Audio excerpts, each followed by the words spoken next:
Hey, BookTube Sean here, and today I'm coming to you with a book haul. Now, I know I said I wasn't probably going to do any more dedicated book haul videos, but this was a special occasion. Yesterday, I went to the Detroit Book Festival, and I picked up several books that I just didn't want to bog down a weekly update video with, and it just increased the length by having all these books from the from the Detroit Book Festival. So I figured I would just do a specific Detroit Book Festival book haul video. Anyway, here we go. What I got from the Detroit Book Festival. Now, the book festival was just this one-day 10 to 4 event at this place we have in Detroit called Eastern Market. So it's this big open area with a bunch of kind of garage-style roof structures that they call sheds. So it's like a big farmers market craft festival that happens it's kind of year round in Detroit. So the book festival was held in one of the sheds of Eastern Market down in Detroit. And it was, oh my God, there were so many people there. Because it was at the market too, so even if people weren't down there specifically for the book festival, they were down there just shopping at Eastern Market. So it was supposed to start at 10. I was there right at 10. I walked through the doors like at 10:01, and it was just already a bunch of people. And by the time I only stayed about half hour, 45 minutes or something at the book festival. And by the time I left, you could barely walk around. Like, you forget about getting up to a table to look at books anymore. So luckily I found some good stuff before it just got way too insane to even move around. So what I picked up, first thing is I got 4 books by Ken Follett. I started reading a long time ago, The Pillars of the Earth. And book size intimidation. It's a well over 1,000-page book. And I wasn't really in a big reading place at that time in my life, so I never ended up finishing it, but I was enjoying it while I was reading it, so I've always wanted to check out more Ken Follett. So the first one I got is Night Over Water. The next one I got is Hornet Flight. Both of these I think are historical fiction of his. Next 2 I got are books 1 and 3 of his Century trilogy. This is a family saga that he's got. And I really like family sagas, but they're beasts of books. And they only had books 1 and 3, Fall of Giants and Edge of Eternity, in these big trade paperbacks. They did have book 2, but it was in mass market, and since they had 1 and 3 in the big trade paperbacks, and the big floppy trade paperbacks is what I like, I just figured I would get these, keep my eye out for book 2 at used bookstores, and if I get book 1 read before I find it, then I'll just buy a new copy of book 2 in this edition, so that they all match. The next thing I got, and I was really happy to find this is again, I think another family saga. Spans generations, but I've been looking for it for a while. This is Don DeLillo's Underworld. I think it starts in like the 1920s and goes all the way up into the 60s or 70s. Just I'll link the Goodreads. I'll try to link the Goodreads pages for these books in the description, so you can go there and kind of read what it's about. But this one has always sounded really interesting to me, and I've been wanting it for a long time. So it was $3 I found this for, so I was really happy with that. And this one was also really probably my favorite find of the day. I got some good stuff, I think, but this is probably my favorite find of the day. I've mentioned before that my favorite book is The Great Gatsby. And this is F. Scott Fitzgerald, A Life in Letters. Found this for $3 at the same table. Has all these came from the same bookseller, and this is just, it is all the letters he wrote through his life. There's letters to Zelda Fitzgerald as she was going through her mental instability, her mental illness. I am just floored that I found this. I'm really excited about this. I'm so excited I can't even find words for how excited I am about this. So I was just thought that was great. Next thing I picked up is Haunted by Chuck Palahniuk. This is a book of short stories, but they're tied together by a central plot structure.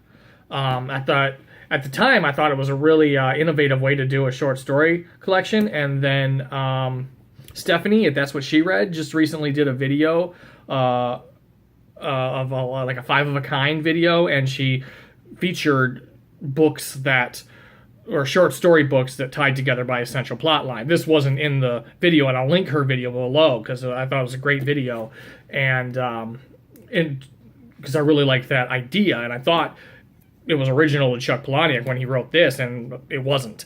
And she gave me some more books to check out that are like that. And I actually started reading this a few years ago. I want to say 5 or 6 years ago, and it got due at the library, and it was on hold, so I had to take it back. I couldn't hang on to it. So, and I just never got my hands on another copy to read it. So I'm really happy to be able to finish this book finally, because I really like Chuck Palahniuk. Speaking of Chuck Palahniuk, I also got his tell-all, and I'm not even really too sure what this one is about. I know it's a Hollywood.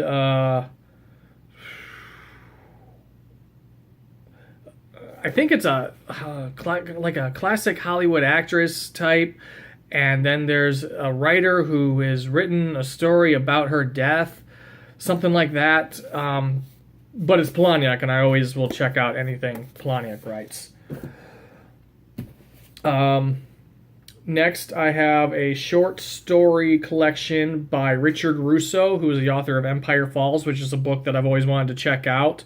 Unfortunately, I couldn't find it there at the booksellers, and this light is creating a glare here. Unfortunately, I couldn't find it at the book festival, but I did find a couple other Richard Russos, and one was this one called The Horse Child and Other Stories, so it's a short story collection by him. And the bookseller also recommended to me this. She hadn't read that one, but she did read this, which is Elsewhere, and it's a memoir by him. So I'm really glad to have these. This actually sounds very, very interesting. So maybe I'll get to that one sometime this year. Who knows? Next one I got is one I actually never really considered, and I don't know why. Maybe in my youth, I thought it was just not for me, just by the title or something. I don't know. I don't know why I judged it the way I did and just assumed it wasn't for me. But it's the Poisonwood Bible by Barbara Kingsolver. And I read the back of it, and again, it sounds like a family saga in Africa with...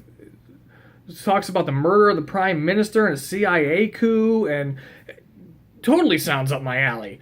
So I think I'm going to get to this one probably soon in the next couple of months, because I'm actually really interested in this now. Next one I got is a book I already owned, and I haven't read it yet. It's The Beekeeper's Apprentice by Laura Child. Sorry, not Laura Child, Laurie R. King. And it's a Sherlock. It's a series she has with Sherlock, and a teenage girl has like the Watson character. And I've always been interested in reading it, and I have a mass market, kind of beat up mass market paperback from a used bookstore here in my town.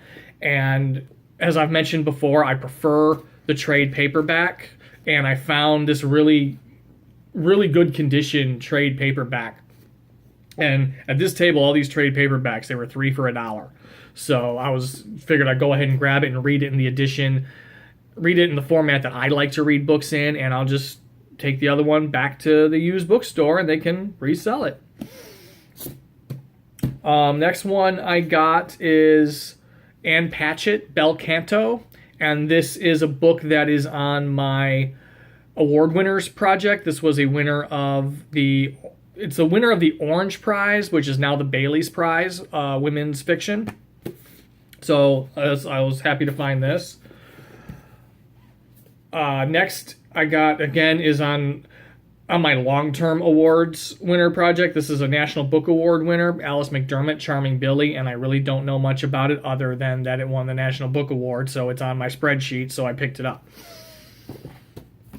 And the last book I got from the Detroit Book Festival is something I didn't know existed. I hadn't heard of this one before, but this is Haruki Murakami, South of the Border, West of the Sun. I hadn't heard about this one before, and this apparently is some sort of love story that he wrote. And I haven't actually read a full Murakami book. He's an author I've always wanted to get into and read. The couple of times I've picked up one of his books, it just hasn't been a good time for me personally. I pick it up right before I'm about to go into mad, crazy show life, and sometimes that doesn't afford me a lot of time to read, or I'm not in a headspace for reading at that time. But not just Murakami. I want to read more translated fiction in general, and Murakami, from what I've heard about the strangeness of his novels, he has always sounded like somebody I would really like if I was in the right headspace at the time I tried to get into him. So I have a copy of Kafka on the Shore that I've picked up a couple of times, like I said. I also have the Wind Up Bird Chronicle on audio. But I've heard, especially through BookTube, I've heard of most of his books, but I hadn't heard of this one, and I hadn't heard that he had a love story out there. So I was intrigued, and by reading the back, it's set in post-war Japan. Guy runs a jazz bar, which kind of makes it sound like it's trying to be a little bit jazz age, a little bit. I don't know. Which post-war wasn't the jazz age, but still. It sounded really interesting and different from what I know of Haruki Murakami. So, and this is the UK edition that I found here in Detroit. So I went ahead and picked it up. It was the only copy, so why not? And that's it. That's my book haul from the Detroit Book Festival.